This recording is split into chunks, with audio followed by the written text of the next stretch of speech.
Welcome back, faggots. We have something major to share right now, okay? And that is a new hearing September 9th, so mark your calendars because shit's going down. September 9th. Right now, that is the date, September 9th. What are your predictions? Let me know right now.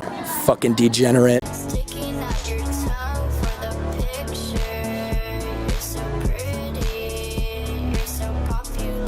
Couple quick ones. The first one is being that is the September 9th date that's floating around, if that's confirmed or not, if that's official. I went to the last hearing. I was at the UAPDF thing in November. Well, I introduced myself to you. I plan on attending the next hearing too. I'm just a couple blocks away from the Capitol. So that would be my first question, is the actual date. The second one would be looking at the progression of the kind of witnesses that are being brought to testify, and just me being involved with this topic since I was a kid, seeing how people that are speaking about this came from just regular civilians. Now we have, fighter pilots with distinguished careers, intelligence people, the progression of witnesses where they are now. On this next list that you have, my personal thing would be wanting to have, if there is a legacy program that gets uncovered and you have scientists that are actually working on this, that would be my star witness kind of situation where scientists can actually speak on data and things like that. Where are we with on that list? I think of James Lukatsky. I think of people that have been program managers that would, I don't know if these people are on your radar or not. Someone mentioned Jay Stratton earlier, Colm Kelleher, these people that have been around the topic and worked under government capacity that are scientists. What do you think about that? So, to give you an idea who we've got, um, one individual is a former U.S. Air Force veteran who can is going to speak to 5 UAP incidents during his time that he witnessed and that he investigated. You've got another individual who um, is a Navy officer who witnessed UAP events firsthand, and um, and then another U.S. Air Force officer who has um, witnessed firsthand events. So we've got, and I'm not going to give their names, but those are the individuals that we've been working on. It's we often have people trying to get to that have already come out publicly, and and I think that a lot of people want some people want those, but I think that what's better is if we bring forward some new perspectives and people that that have not come forward until this moment, some fresh witnesses. So that's kind of what we're working on. Got it. And then the date, is that official or not? September 9th? Right now, that is the date, September 9th. You hear that, guys? The date is actually September 9th. What the actual fuck, right? I mean, Jesus Christ. I wonder who these people are gonna be. Like the representative said, fresh whistleblowers. You gotta love to hear that, am I right? You know I'm gonna be covering it. So subscribe, notifications on, and I'll keep you up to date with the best shit. And break it all down so you don't have to look at the boring ass shit. David is he's a great guy. Um, I don't he's not exactly um, I don't know. I'll tell you this. This is funny. I found this funny. So my team, we have a weekly meeting, and David is kind of a special employee, so we don't really expect him to appear at our team meetings, like our Zoom call meetings each week, but he does, and it's kind of it's I find it endearing that he does attend those meetings. Not going to lie, I find it really endearing as well. I feel like David Grusch makes any meeting more substantial because of his clearances and because of all his credibility and history and employment history especially, right? You mentioned that Mr. Grush doesn't have the SCI portion of his TS clearance. Has he been able to accompany you into a SAP qualified skiff to have a complete discussion of his experience on UAPTF, or is any of that information restricted by virtue of his not having a renewed SCI? It is restricted, and to answer your question, we've not been able to do that, and as a result, I've not. I mean, ironically, he works for me. I still don't know everything that he knows. Just let that sink in for 1 second. What you know and the highly classified nature of what you know is to the extent that you cannot tell your boss what you know, and he wants to know, and it pertains to, lawmaking, etc. But it's just against the law. It's just not allowed. You'd go to jail. You'd get fucking murdered. Am I right? So, quick follow up. You mentioned that Arrow was really following his lead in a discussion that you had. That must have been even just at the TS level, minus SAP readings, even so. So that was probably at that level because um, there was things that he was able to talk to the Aero staff about that they weren't even willing to talk to me about. Imagine that shit. Your employee telling you, hey, just go to that corner over there. We can't tell you anything about what we're going to talk about right now because that would be highly illegal. And it's just such an odd scenario, right? But seemingly that way. So me and Tupa, we've really been investigating kind of what you were saying, I think kind of alluding to this sudden sickness that Grush had after Arrow. Have you or your staff experienced any kind of weird tampering from maybe like some defense contractors or any kind of messing with your furniture in your home, anything like that from you or your staff since you've been diving into this? No, and I mean, I hope that I'm not just obtuse to all of it, but no, I've not. We've not experienced anything. I think that being very high profile is a good thing. Definitely being high profile is a good thing, but I mean, David Grusch was not high profile until he was on that one faithful day. So, I mean, not just the hearing, but Ross Coldart's whole ass interview as well. Like, I still think it's one of the absolutely biggest things to happen to you in UFO disclosure. Since we're on Elizondo, so we were just talking about the photo, but this isn't the first photo. He was caught doing another photo that actually ended up being a glare in the background. For somebody who was in it, and he was saying it was a UFO mothership, and he even went as far as saying he confirmed with pilots that they were seeing the same thing when it actually was just a reflection. So my question is this: as an intelligent, as someone who worked in the intelligence community, he should be held to a higher standard. It's very apparent that his at least investigation skills are very poor, and he's been caught multiple times doing this thing.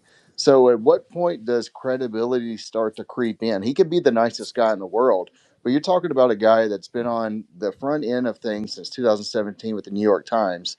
He's been the face of this movement, and yet he has been caught several times now, either proposing false photos. He's stated that he's held certain positions when in fact he didn't. So at what point does that start to creep in, and credibility matters? That's kind of where I think a lot of the room we've been questioning tonight about like what's been going on in the back channels with these arguments, and that's starting to stick out.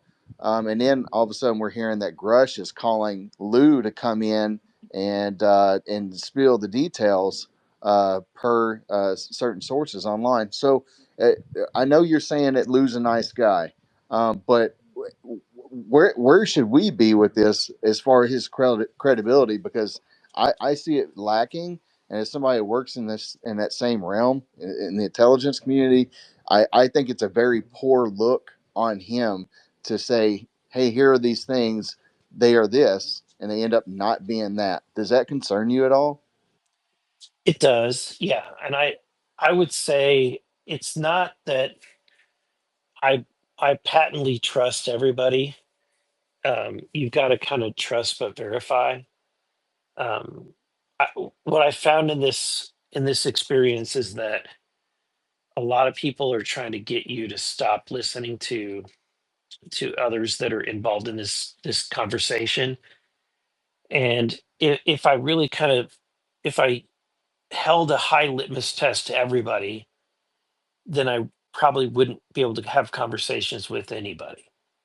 And so, um, but at the end of the day, I have to take what everybody's telling me at face value and decide, you know, oftentimes what people are telling me is secondhand information, and I've got to kind of take it with a grain of salt. Fuck that second-hand whistleblower shit. We want the first-hand whistleblowers, right? And fun fact, Red Panda Koala actually follows me on Twitter as of recently, so that's really cool. You should do the same. What was the outcome or the results of Grush's ICIG complaint? We've speculated for years that we've people said they know, they don't know. Grush has stated that he filed a reprisal complaint with ICIG, stating that he received reprisals, which I think essentially led to him leaving the NGA. Can you give us some insight into what? I mean, I'm assuming your office has at least looked into that portion. What was found on that? Because there's a lot of speculation in this domain about Grush and that, and anything you can disclose for that on an It, unclass level. yeah, as far as I know, that is still an ongoing investigation. It's been 2 years. That's a long time. Hmm. Okay. Yeah, you guys remember when David Grusch made the specific statement that they showed him that they could touch him anywhere, anytime, right? So a lot of retaliatory actions has been taken, supposedly. Besides Lou or like David Grusch, are there other people that are on your high priority list that you all are seeking to get in to testify either openly in Congress or to come and testify in a classified skiff? We do have a list. Grush is mostly working that list. Some of them are not willing to come in, and so we're kind of those members that are not those individuals that are not willing to come in voluntarily. We potentially might subpoena those individuals. When it comes to Lou and what I would ask him, how much knowledge do you have about the legacy program? How much personal knowledge, intimate knowledge do you have, experience with the legacy program? Um, I would ask the I would ask for locations. I would ask for other individuals, and if he's had personal direct contact, because that's not something that he's talked about before, but I believe that he probably has. I believe that he's probably had personal direct contact. To be real, that would make a lot of sense, because David Grusch has always stated all these crazy, insane things with the utmost confidence, and I think that's also what really catches people. And when he describes people going into G-Lock, and I really think all this makes a whole ass lot more sense if David Grusch has seen some shit and been real up close, right? Given that if they have, I mean, because it's kind of a catch-22, because to be vetted, they have to prove that they know information, but then that's classified information. So how do they share that with you to prove that they're legit? I mean, Right. you know what I mean? It's like a wink, wink sort of thing. Like, hey, I know stuff. Like, how do you go about Yeah. it? So, I mean, having Grush on staff is the key. So he is able to do background checks on individuals, and he knows everybody. He knows a ton of people in the intelligence community, so he's able to kind of verify um, if people are being accurate about what they're saying. Has there been some where he was like, "Oh, that person's kind of that didn't check out when I looked into it"? There have definitely been conversations, and I've spoken to a lot of people, not a lot, but a handful of people that Grush is highly suspicious of, and and is and is warning me about. If that gives you an idea. So yeah, David Grusch is gonna be really busy. He's gonna be really included and working with all these representatives to get the right people under the right type of scrutiny and oversight. And I think that's overall so good. I do not know what we would do without David Grusch. We need to protect this man at all fucking costs. If Tulsi's office clears him, and the other aspect is he could be hired by Tulsi. He could be hired by the White House. If Grush were hired by any of these agencies, then it all goes away. His limiting factor is that he's a staffer for a member of Congress, and the default clearance for a staffer as a member of Congress is the TS level, and they're not gonna. It's highly unusual. It's not been done for them to be able to give somebody a higher clearance than that. The only way that you get a higher clearance in Congress is if you're a staffer for the committee. So, which is why I tried to get Grush on as a committee staffer for oversight, but there's oversight did not want to kind of break a precedent and do that. Where I'm at is I'm not for certain, and I'm not going to jump to the conclusion that what we're talking about is reverse engineered technology. I think that, and I think it's highly plausible, probably more likely than not, that what we're seeing is advancements in technology that are natural advancements, and and they're just being put into production. That's my personal view. That's why, at the end of the day, while I'm heads down studying this topic, again, I just want to remind everybody I'm still a skeptic. And I feel like I've got to remain being a skeptic until I'm convinced otherwise. The show me state, right? That's right. Who the fuck is Taylor? Jesus, I'm gonna slide in those DMs. Have you and the task force, have y'all spoken to Jay Stratton at all since it was put together? No, we have not. You Have y'all should. wanted to look into, since he's like Lou's boss and everything, have y'all Is there at a least reason? inquired about it? Is there a reason why you haven't specifically looked at Jay Stratton? Has he just not come across your desk, or have you been? Is there any like mention of him at all? Yes, I mean his name has come up multiple times. It's not one of the ones that Grush seems to see as a high profile or somebody that is a priority. One of the most rememberable conversations I've had was the one that I had recently, where Anna Polina Luna and myself met with a whistleblower. I had to travel to get there, and I mean, it took me an entire day to get there and back. And it was someone who is coming from the nautical source, and so the activity that's happening under the ocean is what he was talking about, and it was kind of remarkable. Almost reminded me of the movie Abyss. To give you asked me about a movie. Um, Oh yeah. he didn't say Abyss, but the things he was talking about reminded me of the movie Abyss. Now, in regards to the water kind of formation or the like almost jellyfish manta ray beings. No, just that there is a structure in the deep ocean. Wild. Thank you. I'm not And yeah, saying we're that trying to it's, be rapid. I don't. and again, let me kind of say this. I have been burned a lot recently by by giving. So I'm volunteering information to you guys that has been told to me. It doesn't mean that I'm saying this is factual, this is true, this Absolutely. is what I know to be true.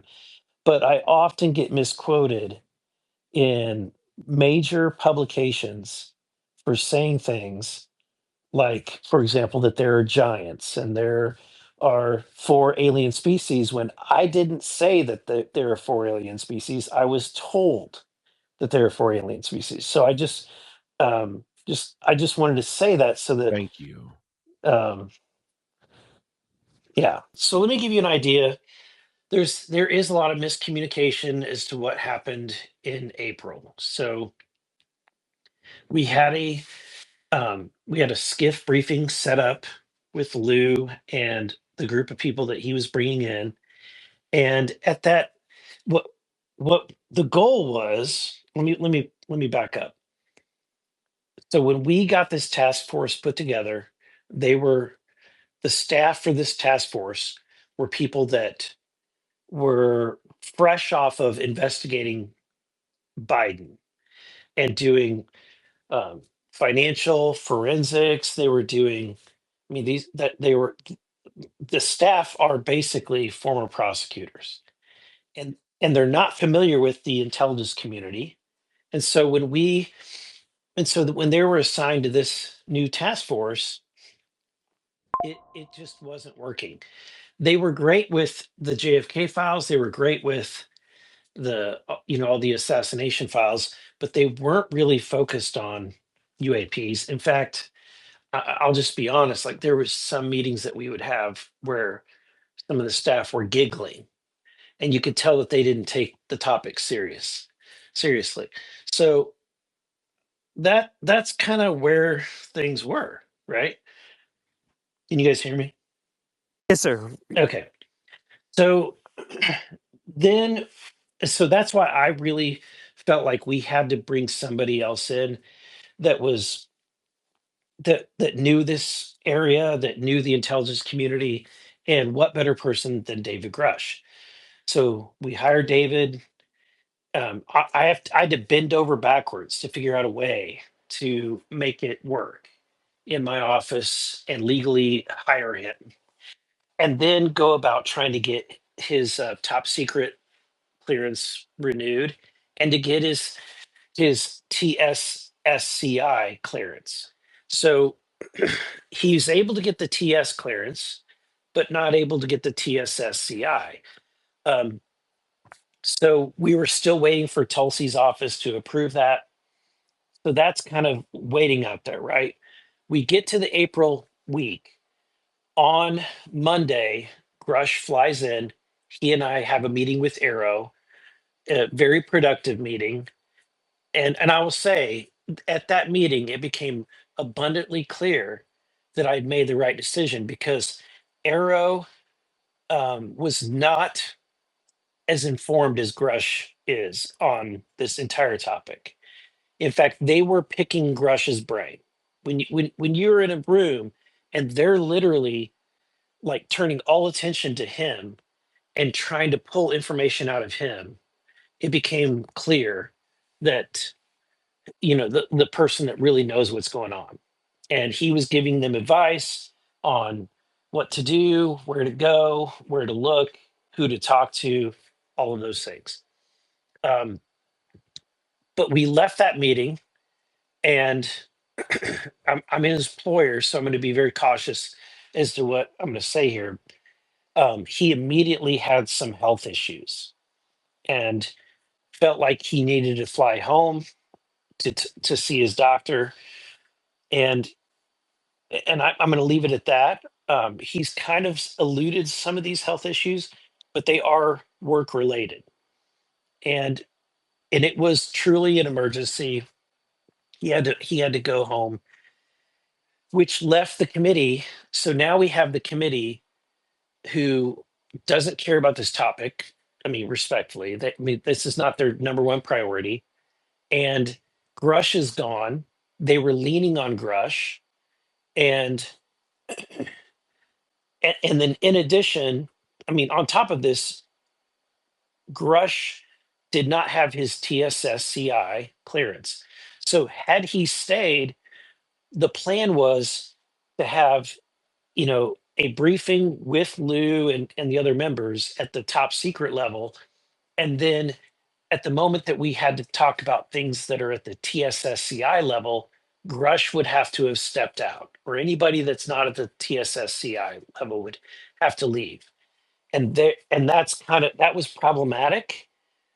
That was kind of part of the decision matrix. That so let me just say, Grusch being sick, and then the fact that you had the staff for the oversight committee who were saying, we are not prepared for this. Please reschedule this hearing for a week or 2 weeks down the road. And then they had already scheduled my committee hearing. I'm the chairman of energy, economic growth, and regulatory reform. They had scheduled that hearing at the exact same time as the briefing. So I would have had to turn over my hearing to somebody else to chair my own hearing. And it just was a big cluster. And so we rescheduled, and that's why we had to reschedule for 2 weeks later. But unfortunately, the date that worked with everybody's calendars on every member, the members of Congress that were related to this topic, that date did not work for Lou. And so Lou immediately was not, I mean, he made it very clear from the beginning that he wasn't going to be able to make it. And then on the day of the hearing, we found out that Christopher Mellon truly had pneumonia. And so, and I frankly, my attitude on all of this is that I'm going to take these people at their word. I think that this is this is heightened. A lot of tensions are very much on the surface. People are really concerned about perception and reputation and all of that. And at the end of the day, I don't really care about that stuff. I just want to get to the truth, and I want to get the information and get it disclosed. And so I hope that answers your questions on where things are. In conclusion today, fuck ufology. And if you enjoyed this video at all, in any way, please make sure to help it out by subscribing, by sharing, liking, interacting in any way to make the algorithm happy and me happy. And subscribing is free, liking is free, it's all free, guys. Like, it's all love, am I right? But yeah, I'll try daily uploads. I'll maybe see you tomorrow. And yeah, thank you for watching till the end, you fucking degenerate.